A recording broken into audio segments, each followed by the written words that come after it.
من فکر می‌کنم ما در مجموع میشه گفت خب خیلی بهتر از تیم حریف بازی کردیم در مجموع، با توجه که میزبانم بوده، اما متاسفانه ما تو یک سوم حمله حریف از ضرباتمون از موقعیتایی که داشتیم استفاده نکردیم.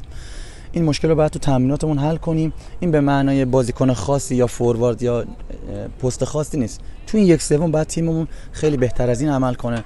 من مطمئنم که با یک کمی زمان بگذره ما کیفیتمون از اینم بهتر خواهد شد. میشه گفت در ضربات آخر بچه‌هاتون کم میارن و درست در یک سوم حمله که میرن روی خط حمله یه خورده کم میارن و ضربات آخر بی دقت میزنن.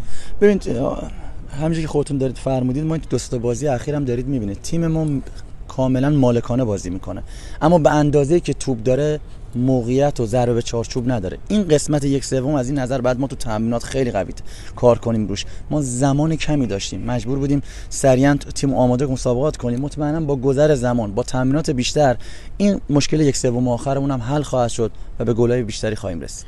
نکته آخر در مورد حضور هوادارا بگم خدمت شما که هوادارهای پرشوری میان تو ورزشگاه و این هوادارا از سیامک فرهانی برد میخوان.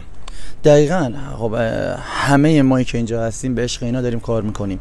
هوادار، من عرض کردم توی صحبتام هم گفتم اینو، هوادار حقشه که تیمشو برنده ببینه.